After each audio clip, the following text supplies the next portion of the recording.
Oh. Saya bayar servis, cuman saya pingin keterbukaan informasinya.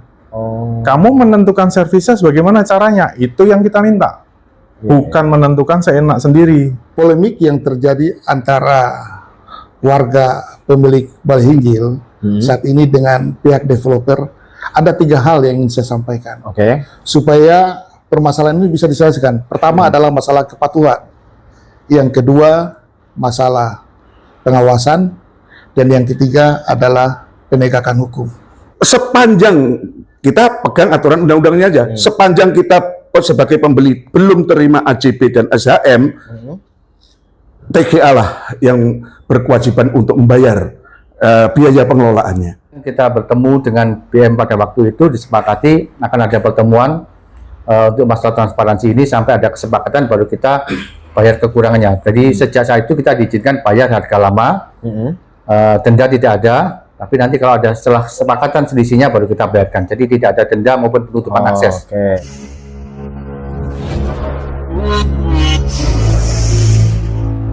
Assalamualaikum warahmatullahi wabarakatuh. Dulur Judes, kembali lagi bersama saya Trisna di sini dalam acara podcast Judes, ngobrol santai tapi bernilai, dulur. Nah, dulur, kali ini untuk menindaklanjuti podcast kita yang kapan lalu yang soal masalah Balai Hinggil, dulur. Nah, ini supaya berimbang, kita juga harus mendengarkan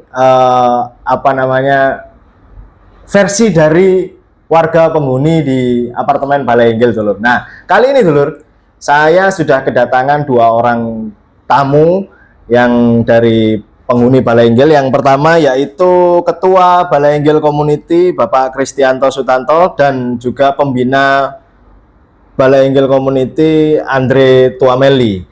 Selamat datang, Pak. Selamat Pak Kris. Selamat datang, Pak Andre. Ya. Nah, mungkin untuk mengawali ini, mungkin bisa dijelaskan sedikit tentang Balai Hinggil Community ini, Pak Kris, gimana? Terima kasih. Balai Hinggil Community ini adalah komunitas dari seluruh warga pemilik apartemen Balai Hinggil yang terkumpul dalam satu WA group. Kurang lebih jumlahnya 700 orang. Oke. 700 orang itu memiliki lebih, kadang ada yang memiliki lebih dari 2 unit. Jadi mayoritas lah ibaratnya seperti itu. Jadi kita di sini berkumpul, memang kita satu WA group ini memperjuangkan supaya kita mendapatkan hak-hak kita, AJB dan SHM, SRS. Tapi dalam perjalanannya cukup banyak rintangan, cukup banyak kendala, sehingga kita di sini boleh berjuang bersama-sama, khususnya di dalam Balai Hinggil Community. Saya sebagai ketua, Pak Andre sebagai pembina, ada juga wakil ketua Pak Heri dan Pak Jun. Beliau memiliki kapasitas masing-masing untuk mengkoordinasikan perjuangan ini. Saya sendiri berjuang di pemerintahan kota dan di DPRD. Kita langsung berhubungan langsung dengan Pak Wali Kota, Pak Heri, dan juga Ketua DPRD Komisi C, Pak Heri juga. Pak Andre lebih berfokus di masalah penindakan pidana yang mana sudah kita laporkan juga. Pak Heri lebih khusus di masalah pengolahan data. Jadi data-data yang selalu diberikan dari pengelola TKS itu dikompil semua sama beliau sampai hari ini. Jadi data-data itu bukan dari kita sebenarnya. Kita nggak punya data apapun. Kita dapatnya data justru dari mereka. Nah, data dari mereka ini yang dikompil ternyata cukup banyak kejanggalan-kejanggalannya yang sampai sekarang.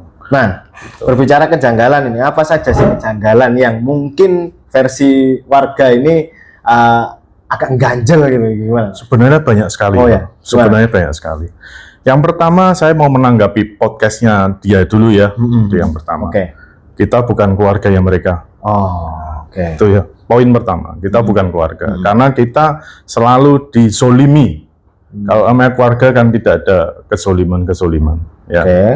Yang kedua, apartemen Balai Hinggil ini bukan milik mereka. Bukan milik mereka. Itu pernyataan pertama mereka itu sudah keliru. Ini sudah milik warga. Sudah banyak warga yang membayar lunas. Dan banyak warga yang juga membayar service charge. Yang mereka katakan 70 orang tidak bayar itu salah. Saya termasuk di dalamnya, saya bayar. Oh. Saya bayar servis, cuman saya pingin keterbukaan informasinya. Oh. Kamu menentukan servisnya bagaimana caranya, itu yang kita minta. Bukan menentukan seenak sendiri. Itu yang kita perjuangkan dari dulu sampai sekarang, masih belum dibuka. Caramu menghitung seperti apa? Justru banyak indikasi mereka sendiri yang tidak bayar servis SAS. Oh. Unit-unit mereka yang masih nggak laku, itu mereka nggak bayar. Kita punya datanya juga. Gitu. Oke. Ya. Oke. Banyak sekali kejanggalan. Dari pelaporan keuangan yang hanya di summary, diganda-ganti, sampai yang terakhir tanggal 23 Desember kemarin tidak ada notulen apapun. Itu yang pertemuan dengan warga. Iya, itu kan difasilitasi dengan Pak Wali Kota langsung. Tapi mereka tidak memberikan notulen apapun. Oh. Daftar hadir pun tidak diberikan ke kita. Janji-janji wartawan mau diajak untuk press conference pun tidak ada. Sampai wartawan protes. Ya kan? Nah, itu semua kejanggalan yang terjadi selama ini. Selama ini juga mereka tidak pernah memberikan klarifikasi yang jelas. Ya. Oke. Sama sekali tidak pernah ada klarifikasi apapun. Mereka hanya memberikan ini. Loh, kamu bisa menampilkan data harga servis SAS. Itu ada undang-undangnya, ada caranya. Pakailah cara-cara itu. Jangan asal ibaratnya wong Jawa jeplak. Nggak bisa. Ya. Ada aturan mainnya. Itu. Pak Kris, selain masalah, karena kan kemarin Balenggil dari pihak pengelola juga bilang bahwa ada 70 sekian orang atau Ya. ya minoritas lah yang Ya. tidak bayar. Nah itu kalau di versi warga sendiri seperti apa? 70 minoritas itu bukan tidak bayar ya. Saya jelaskan lagi, bukan tidak bayar. Oke. Mereka bayar. Oh ya, Bayar dengan harga servis SAS lama. lama. Oh. Karena apa? Waktu penentuan tahun 2021 mereka menaikkan servis SAS 80%. Mekanismenya bagaimana? Itu yang warga minta. Itu yang sampai detik ini tidak pernah disajikan. Oke. Karena mekanisme menaikkan harga itu ada mekanismenya, ada undang-undangnya, ada aturan mainnya. Mereka tidak penuhi semua. Bukan tidak bayar, kita bayar. Selama mekanisme ini belum diberikan ke warga, ya kita bayar harga yang lama dong. Oke. Mekanismemu nggak bener kok. Oke. Baik, mungkin ada lagi Pak Kris yang mungkin ingin disampaikan ke masyarakat luas yang mungkin masih mungkin masih mengganjal atau Ya. belum pas lah untuk. Ya intinya terbuka lah. Ya. Kalau semua terbuka, urusan beres kok. Oke. Karena tidak terbuka, makanya kita juga sudah melakukan pelaporan pidana, penggelapan PBB. Itu bukan fiktif, itu realita. Kita punya data-datanya semua. Oke. Penggelapan PBB. Kita juga minta audit pihak ketiga. Ya. Untuk masalah-masalah pidana, nanti Pak Andri akan lebih tahu detailnya karena beliau yang mendampingi kita di pelaporan-pelaporan pidana di masalah hukumnya. Oke. Gitu. Nah, sekarang kita akan menuju ke Pak Andri dulu ya. Mungkin Pak Andri mungkin bisa dijelaskan soal bagaimana sih sekarang ini soal pelaporannya sudah sampai tahap apa? Oke, baik Mas Krisna. Ya. Perlu saya sampaikan bahwa polemik yang terjadi antara warga pemilik Baleenggil saat ini dengan pihak developer, ada 3 hal yang ingin saya sampaikan. Oke. Supaya permasalahan ini bisa diselesaikan. Pertama adalah masalah kepatuhan. Yang kedua, masalah pengawasan. Dan yang ketiga adalah penegakan hukum. Kita ketahui bahwa apartemen Baleenggil ini dibangun, didirikan, dan dijual tahun 2012. Terdiri dari 2 tower, tower A dan tower B. Itu masih belum berdiri bangunannya atau? Dalam proses pembangunan. Oh ya. Dan situ kami melakukan pembayaran. Dalam pembelian bentuk in-house, 48 kali pembayaran. Dan kalau dihitung waktunya, kami sudah bayar lunas semua. Pada saat proses pembayaran, kami sama developer diarahkan untuk melakukan yang namanya perikatan dengan notaris. Yang kita sebut PPJB. Ya. Perikatan Perjanjian Jual Beli. Dengan harapan kalau kita sudah bayar lunas, maka kita akan mendapatkan yang namanya AJB dengan notaris, sehingga terbitlah yang namanya SHM, SR atau SAM Sarusun. Itu yang penting. Tahun 2018 bangunan apartemen itu selesai dibangun. Dan pertengahan 2019 kami pemilik yang sudah membeli sudah bisa menempati unit yang ada di apartemen. Apa yang terjadi saat itu? Di saat kami melakukan yang namanya berita acara serah terima, ya, itu tidak ada yang namanya sertifikat layak fungsi. Belum ada, baru terbentuk kemarin tahun 2023. Ya. Tidak ada yang namanya SHM. Lalu yang ketiga, belum ada surat kepemilikan bangunan gedung, SKBG. Nah, di sini kami melihat bahwa pelaku usaha, ya kan, itu sudah melanggar aturan yang dituangkan dalam Undang-Undang Nomor 20 Tahun 2011, khususnya pasal 43 dan 44 tentang rumah susun. Di samping itu juga pelaku usaha pun juga sudah melanggar Undang-Undang Nomor 8 Tahun 1999 tentang perlindungan konsumen, khususnya pasal 18 ayat 1 huruf A sampai H. Nah, melihat daripada kondisi yang ada di sini, kami warga terpanggil untuk melakukan upaya bagaimana proses penyelesaian ini bukan diselesaikan secara perdata, tapi diselesaikan secara pidana. Nah, itu sudah membuat pelaporan atau seperti apa, Pak? Hari ini kami sudah melaporkan dan sedang berproses di Krimsus Polda Jatim. Kami berharap laporan kami ini segera ditindaklanjuti oleh di Reskrimsus Polda Jatim, dan kami mohon kepada Pak Kapolda untuk memperhatikan suara warga. Kami juga dibantu oleh Komisioner Badan Penyelesaian Sengketa Konsumen sebagai saksi ahli bersama YLPK Jawa Timur. Artinya dukungan daripada lembaga-lembaga tersebut membuat kami menjadi kuat sebagai warga untuk melakukan gugatan itu kepada Polda. Dan kami berharap proses ini segera dilakukan oleh Polda Jatim. Terima kasih. Apa yang diharapkan setelah nanti misalkan gugatannya ini diterima oleh Polda? Gitu? Apa yang ingin diharapkan dari warga sebetulnya? Kami berharap pertama bahwa warga itu ingin bahwa pelaku usaha itu patuh kepada aturan yang ada. Jangan mengabaikan. Jangan membuat warga itu tidak berdaya. Yang kedua, kami mohon dukungan daripada Ketua DPRD Kota Surabaya, dukungan daripada Bapak Wali Kota Surabaya, menginstruksikan kepada instansi dan dinas terkait untuk melakukan pengawasan tegas kepada dinas terkait agar hak-hak warga ini segera dipenuhi, khususnya menyangkut dengan sertifikat hak milik, terbentuknya P3SRS, ya kan? Dan kita mohon kepada aparat penegak hukum, karena ini kita sudah lakukan mediasi dengan pihak developer, dengan pihak badan pengelola, tapi mereka mengabaikan. Ya sudah, akhirnya kita mengajukan itu ke Polda Jatim, dan kita melihat bahwa delik aduan kita ini masuk unsur pidana. Itu kira-kira, Mas Kris. Terima kasih.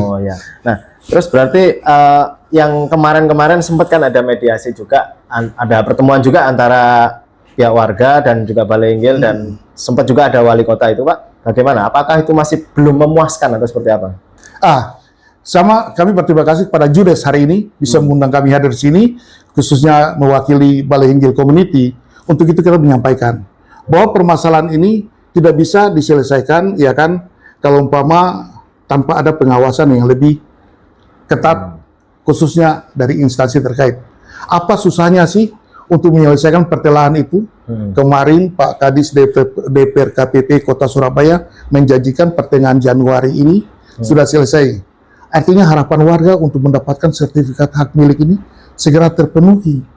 Kita segera berurusan dengan notaris untuk melakukan namanya akte jual beli. Kita berurusan dengan BPN untuk mendapatkan SHM. Simple kok sementara masalah ini. Kalau umpama itu pengawasan ketat yang dilakukan kepada pelaku usaha. Yang kedua, meskipun ini sudah kita lakukan, dukungan dari pengawasan daripada pemerintah Kota Surabaya, tetapi proses hukum tetap kita lakukan, tidak pernah kita tinggalkan. Ya, sampai saat ini kami masih menunggu proses hukum yang sedang diproses di Polda Jatim, khususnya Krimsus. Terima kasih. Ya. Dulur. Nah, ini dua narasumber ini adalah salah satu part 1, Dulur. Masih ada part 2-nya, Dulur. Ada dua narasumber lagi yang juga dari perwakilan warga Balai Inggil. dan kita akan tanya-tanya juga lagi. Dan terima kasih mungkin Pak Kris dan Pak Andre sudah bisa datang ke markasnya Judes ini langsung ini Pak ya. Semoga juga harapannya ya semoga masalah ini cepat selesai dan ya adem ayem saja semuanya. Semuanya sama-sama senang, sama-sama tenang gitu Pak ya. Kita lanjut ke sesi 2 dulu. Kali ini adalah sesi 2 soal permasalahan Balai Henggil apartemen. Dan kali ini kami sudah bersama dengan 2 orang lagi perwakilan warga dari Balai Henggil. Di sini ada Pak Cun Indra selaku pembina Balai Henggil Community dan juga Pak Heri selaku wakil ketua Balai Henggil Community. Selamat datang Pak. Selamat, terima kasih. Pak Heri, sehat ya? Nah, gimana Pak? Mungkin ke Pak Cun dulu ya. Iya. Pak Cun, apa yang ingin disampaikan ke istilahnya ke apartemen dan juga soal apa yang mungkin masih nggak enak di Pak Cun dan warga penghuni apartemen, mungkin bisa disampaikan. Iya, terima kasih. Jadi pada prinsipnya ini permasalahan mengenai apartemen Balai Henggil. Jadi kalau di luar negeri kita pernah mendengar istilah kondominium, kemudian strata title, kemudian apartemen. Istilah-istilah itu hanya merujuk pada suatu kepemilikan bersama. Pada prinsipnya adalah kepemilikan bersama atas bangunan vertikal. Nah, di negara kita Indonesia ini keseluruhan istilah-istilah itu dirangkum dalam satu kalimat, yaitu rumah susun. Nah, dengan demikian bahwa istilah Indonesia daripada itu semua adalah rumah susun yang tunduk pada peraturan perundang-undangan tentang rumah susun. Yang pertama pada tahun 1985, kemudian diperbarui lagi karena ada ketidaksempurnaan, diperbarui dengan perkembangan zaman terhadap merugikan pihak konsumen atau pembeli, maka akan di kemudian hari ada Undang-Undang Nomor 20 tahun 2011 yang diperlakukan untuk itu, dan seluruh pihak-pihak yang terkait, karena itu undang-undang mengandung hak dan kewajiban, maka baik pengembang maupun pembeli ataupun pihak-pihak terkait harus berpedoman pada aturan perundang-undangan yang ada. Nah, pada prinsipnya, pada kejadiannya, kenyataannya itu adalah ada penyalahgunaan, kalau bagi bahasa saya, terhadap pemelencengan terhadap ketentuan peraturan perundang-undangan yang ada. Jadi di dalam Undang-Undang Rumah Susun tahun 2011 itu dikatakan bahwa tugas pengembang intinya tugas pengembang adalah membangun dan menjual. Membangun dan menjual. Tidak boleh ada tugas lain, pengelolaan dan sebagainya, nggak ada itu. Oh, gitu. Jadi dengan maksud bahwa pengelolaan nanti membangun dan menjual, selesai. Membangun ini, bangunan baru dikatakan selesai kalau sudah ada unit yang terbangun, kemudian AJB dan SHM yang sudah diterbitkan, kemudian diserahkan kepada pembeli. Nah, di sanalah pihak pengembang sudah harus pergi daripada itu dan diserahkan tanggung jawabnya untuk pengelolaan rumah tangga pada P3 SRS yang dibentuk oleh warga-warga penerima SHM tadi. Nah, ini amanat daripada undang-undang. Nah, kenyataannya berbeda. Bahwa sebenarnya pada prakteknya memang undang-undang membolehkan ada dua macam tipe penjualan terhadap apartemen, yaitu yang pertama pakai PPJB, yang kedua dengan AJB. Pakai PPJB itu manakala kalau bangunan sudah ada 20% minimal, barulah boleh dilakukan penjualan kepada masyarakat. Boleh. Karena pertimbangannya apa? Pertimbangannya karena jangan sampai gedung apartemen yang akan dibangun itu mangkrak, sebagaimana di beberapa tempat, karena kurang dana daripada developer. Kurang dananya dari mana? Mungkin kesulitan mencari partner, mungkin kesulitan dengan pihak bank, makanya undang-undang memberikan peluang bahwa juallah, kau bisa dapat terima dari hasil penjualan itu. Tapi laksanakan kewajibanmu terbitkan nanti setelah terbangun, terbitkan AJP dan SHM, serahkan ke warga. Nah, ini yang seharusnya terjadi. Tapi mereka pihak TGA itu sengaja untuk memanfaatkan keadaan. Di dalam PPJB itu dicantumkan suatu aturan-aturan, klausula-klausula baku yang itu merupakan tindak pidana tersendiri. Jadi sangat merugikan, di mana perjanjian itu diatur kita harus gini, harus tunduk pada ini, harus gini. Semuanya diatur dalam PPJB yang sangat merugikan. Masalahnya apa? Ketika warga sudah membayar, duitnya sudah 3/4 mungkin persen sudah masuk ke kantongnya developer, mereka mau menarik diri duitnya nggak bisa. Developer bilang cari pembeli pengganti. Istilahnya dalam tanda petik saya bahasakan korban aja lah. Cari korban pengganti kalau mau keluar, kan gitu. Jadi betapa licik bagi saya. Kalau orang mau nggak jadi ya udah kembalikan duitnya, harusnya kan gitu. Nah itu kan enggak. Kita dibebani seperti itu. Nah pada prinsipnya akhirnya terjadilah PPJB itu. PPJB itu juga dimuati segala sesuatunya, akhirnya dijadikan senjata bagi pengelola untuk melakukan kalau bahasa saya penjajahan. Jadi di pengelolaan itu secara ugal-ugalan dia mengabaikan daripada hak warga yang menjadi pembeli. Nah, patut diperhitungkan mengenai keabsahan PPJB itu sendiri yang mereka gunakan, karena pada prinsipnya suatu perjanjian memenuhi syarat sahnya perjanjian kalau dia memenuhi kriteria daripada ketentuan pasal 1320 BW. Ya, artinya pertama ya ada kesepakatan, ada kata sepakat, dan yang paling penting adalah sebab-sebab yang halal yang tidak melenceng dari ketentuan perundang-undangan yang ada. Lah, sekarang kalau dia memasang di PPJB ketentuan-ketentuan yang menjerat warga pembeli, maka itu sudah bertentangan dengan ketentuan aturan perundang-undangan. Karena PPJB itu sesungguhnya secara limitatif diperbolehkan, tetapi dibatasi, hanya mengatakan mengenai objek yang dijual, jaminannya apa, harganya berapa, unit apa, status tanahnya apa. Jadi sudah terbatasi, atau hal yang diperjanjikan mengenai fasilitas-fasilitas apa. Tapi tidak boleh ada mengenai ada masuk ke pengelolaan, karena Undang-Undang tahun 2017 itu nanti akan ada peraturan pelaksanaan yang akhirnya keluarlah PP nomor 13 tahun 2021. Itu adalah aturan baku, ya, aturan yang harus dipergunakan untuk operasional daripada suatu apartemen.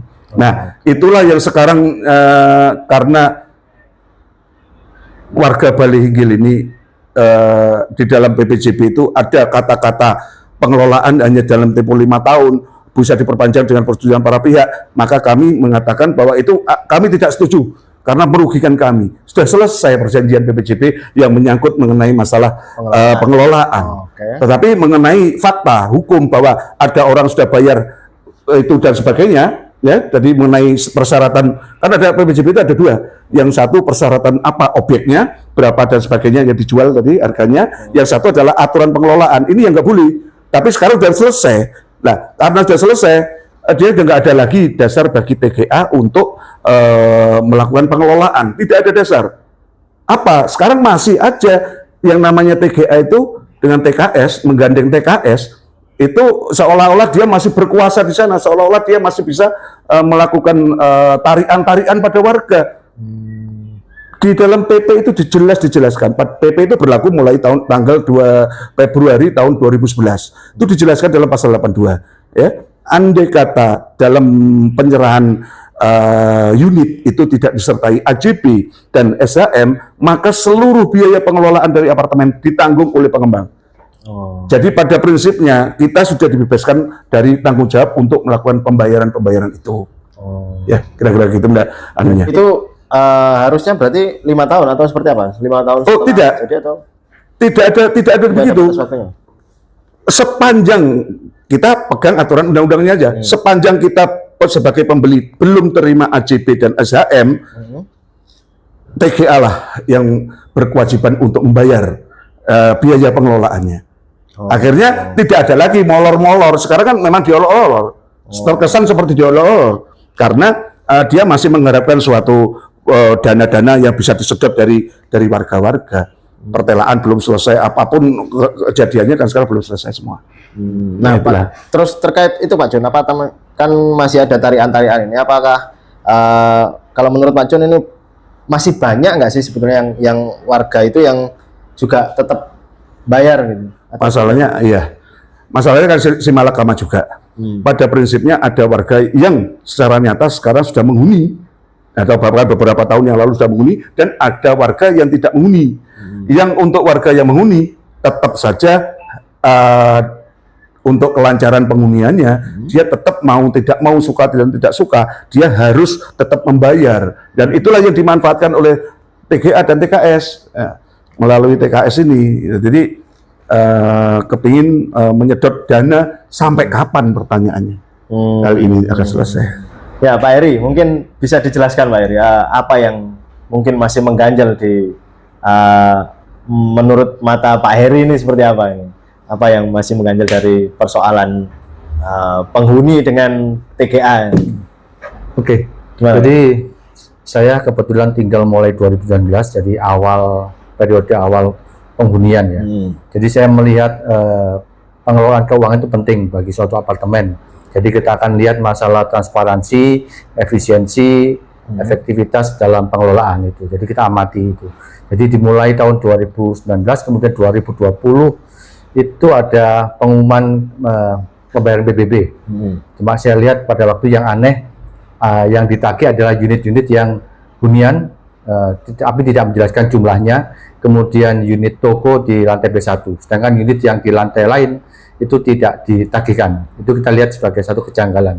Kemudian di tahun 2020 di Desember itu ada kenaikan service charge bukan 8% ya, tapi 80%. Jadi kita tindak lanjut itu dengan memberikan komplain ke TGA maupun TKS. Kenaikannya itu tidak wajar ya, 80% cukup tinggi di masa pandemi juga pada waktu itu.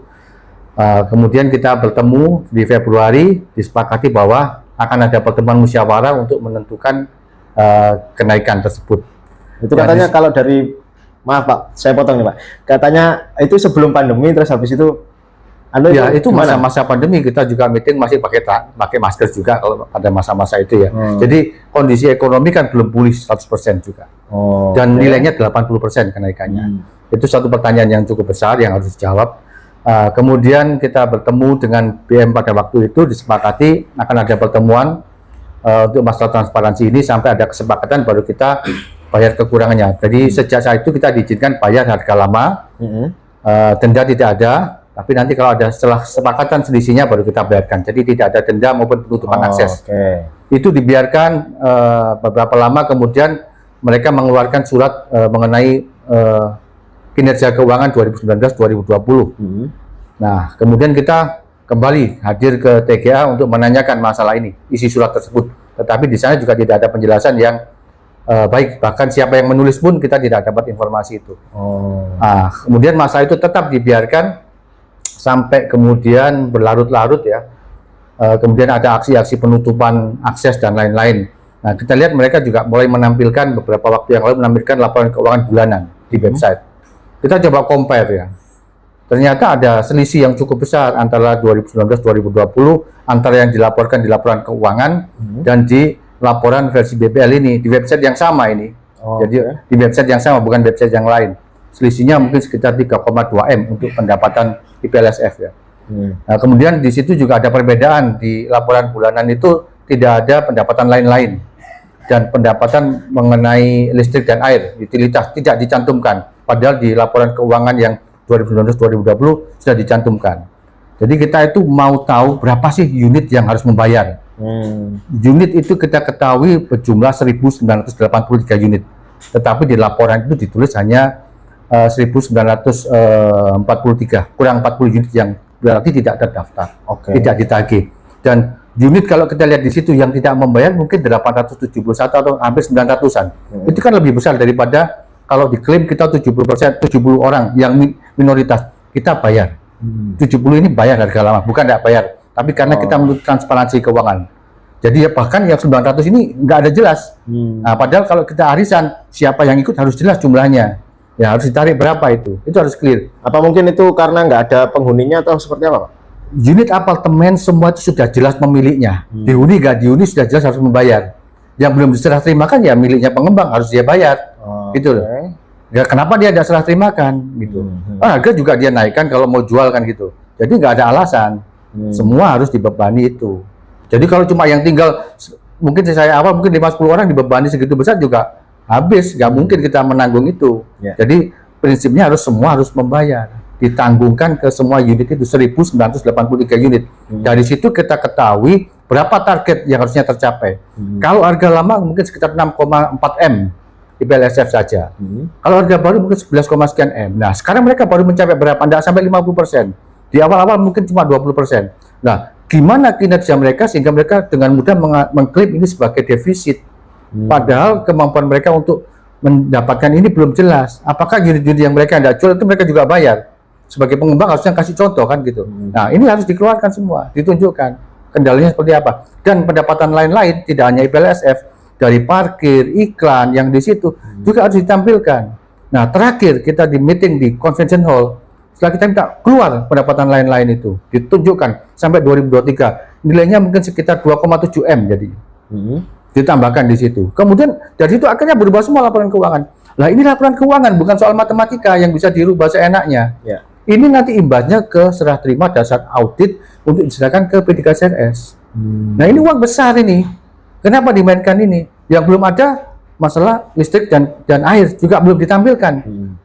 Parahnya lagi malah sekarang dihilangkan laporan keuangan bulanan itu dari website. Kita sudah kirim ke WA untuk TKS ini, ke Bill and Info ini kita kirim. Jadi kita ini tolong ditampilkan. Ini hak warga untuk tahu. Bahkan untuk listrik pun itu ada. ESDM juga menyebutkan itu, kita warga juga harus tahu mengenai pengelolaan uang itu. Nah, itu semua harus ditampilkan secara menyeluruh, transparan. Belum lagi rencana anggaran itu mereka rencananya apa saja. Nah, ini yang nggak ada. Bahkan mereka terakhir itu mengirimkan nggak adanya per kapan, Pak? Desember itu nggak ada. Jadi waktu kita rame-rame minta itu malah hilang. Bukannya malah transparan, padahal di itu setelah pertemuan sebelum sudah hilang. Sebelum sudah hilang. Okay. Jadi waktu itu mereka menampilkan dari direktur TKS sempat di capture itu angkanya kita olah. Kok segini besar? Sekarang dimuncul 2,7 M gitu loh. Yang sebelumnya defisit jadi nggak defisit. Nah, itu yang jadi pertimbangan kita. Bahkan mereka mengeluarkan sepihak laporan surat. Sekarang mereka menetapkan harganya tetap berlaku harga yang baru, kemudian harus membayar dengan virtual account sehingga kita sulit membayar dengan harga lama. Itu sepihak mereka melakukan seperti pemaksaan untuk membayar harga baru. Tidak mengindahkan hasil-hasil pertemuan sebelumnya. Nah, untuk versi warga hasil pertemuan sebelumnya itu seperti apa sih? Satu, kita mintakan mereka diminta waktu itu juga melakukan audit keuangan. Nah, itu tidak dilakukan. Kemudian mereka sudah selesai 31 Desember selesai sudah. Tidak boleh diperpanjang itu karena perpanjangan itu harus melibatkan para pemilik. Nggak bisa mereka sepihak. Dan laporan keuangan seperti itu nggak bisa kita mengeluarkan seperti itu. Harus audit, kita lihat nanti salahnya di mana. Karena dari awal sudah salah mereka bagaimana menagih itu salah. Akhirnya mereka mengklaim sepihak kurang defisit dan lain-lain. Kita harus duduk bersama melihat itu. Nah ini upaya terakhir, upaya selanjutnya apa ini yang untuk istilahnya agar warga dan pihak pengelola pun juga sama-sama enak soal pengelolaan keuangan ini apa yang dilakukan? Ya kita akan bersama DPRKPP dengan instansi terkait untuk berkoordinasi menyelesaikan masalah ini. Jadi kita tetap berkoordinasi dengan Pemkot Surabaya maupun DPRD untuk mengawal supaya yang nyata-nyata ini mereka seperti ini sudah kasat mata seperti ini itu ada pengawalan. Jadi dengan data-data yang ada yang bahkan mereka buat sendiri itu ada pengawal. Nah ini data-data kebetulan Pak Heri bawa ya, data ini data PBB tahun 2020 yang hanya menagih unit di beberapa unit, kemudian 2020 lagi dikeluarkan tahun 2023 mereka mengeluarkan bulan Maret. Itu jumlahnya lain lagi, di situ ada jumlah seluruh unit 1.983 unit.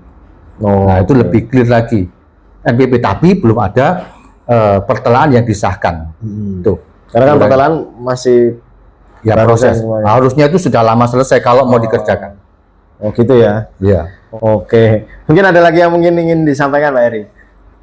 Ya cukuplah kita butuh Pemkot dan DPRD untuk mengawal ini. Ya semoga permasalahan ini cepat selesai. Semua haknya warga Baleenggel juga segera terselesaikan ya Pak ya. Ya, untuk sementara podcast kita gitu dulu. Nanti kita akan sambung-sambung lagi dengan podcast Judes yang lain, dengan narasumber-narasumber yang lain yang tentunya masih menarik dulur untuk disimak. Terima kasih dulur, jangan lupa like, comment, dan subscribe. Assalamualaikum warahmatullahi wabarakatuh.